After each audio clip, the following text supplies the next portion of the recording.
Ma première émotion artistique, c'est ma marraine qui m'a un peu élevé et qui, elle, allait voir beaucoup les expos. Euh, donc j'ai été touché par l'art et au collège et au lycée. J'ai toujours fait des études artistiques. Il fallait absolument que je sois toujours le meilleur dans mes études artistiques, même si à côté les notes étaient effroyables, mais là je pouvais pas reculer. Ma première expo et ma première émotion pour une expo d'art contemporain, c'est quand j'étais aux Beaux-Arts du Havre. En première année, ils nous ont fait visiter une expo à ce qui maintenant du coup est l'école d'architecture de Normandie, où je travaille, où j'enseigne. Et c'était une expo de Penck Baselitz. Et je ne me souviens plus du troisième. J'avais acheté le catalogue. C'est vraiment là où j'ai vu ma première. Donc j'étais en première année Beaux-Arts du Havre. Voilà. C'est là que ça s'est un peu figé. Le fait que je sois maintenant enseignant dans ce lieu, il y a une espèce de boucle, voilà, qui s'est produite. La plupart de mes boulots, c'est des boulots que je rêvais dans la nuit. J'avais un carnet et je notais en fait, que ce soit une série de peintures, une série de photos, un film. Après des performances,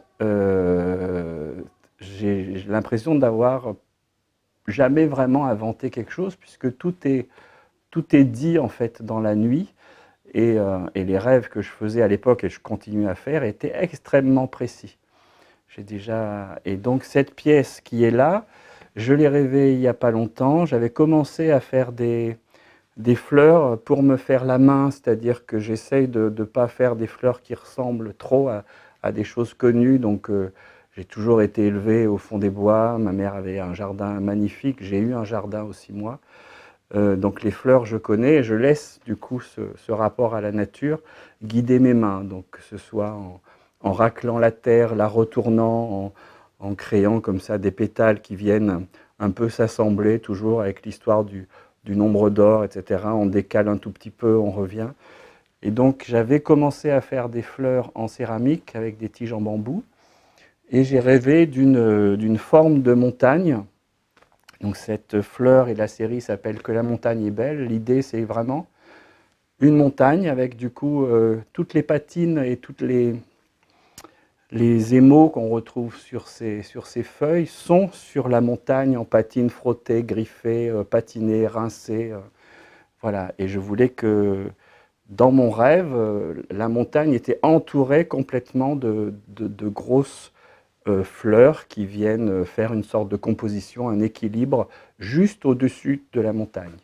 Eh bien, justement, ma maman a été une des premières éleveuses en France de chiens tibétains.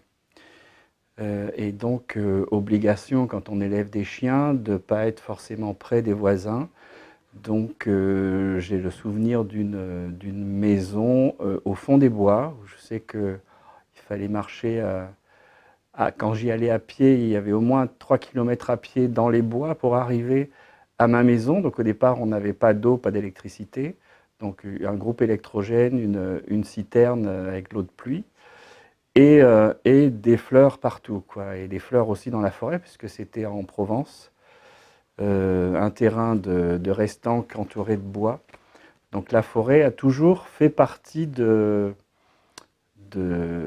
aussi de mes cauchemars, parce que comme il y avait des sangliers en Provence, je rêvais régulièrement que je me retrouvais en forêt et que j'avais des espèces de rencontres et j'ai eu des vraies rencontres avec des sangliers, où effectivement, bah, il vaut mieux quand ils courent monter aux arbres. J'ai ce côté un peu mystérieux de la forêt, de la plante, du rapport aussi au serpent, une espèce de frayeur absolue où quand je pouvais jouer avec mes copains dans des vieilles maisons abandonnées, une fois j'ai soulevé une tuile pour la balancer et dans la tuile il y avait un serpent enroulé et qui est resté dans ma main et j'ai fait un hurlement comme sans doute je ne pourrais plus refaire maintenant. Mais ça fait aussi partie de ce rapport à la nature, ce rapport à la plante, une espèce de...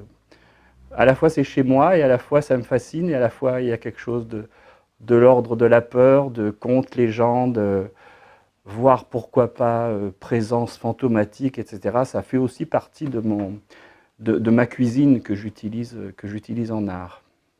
J'ai l'impression que tout artiste a la grosse charge, quelque part, d'être politique par rapport à un positionnement, par rapport à un engagement.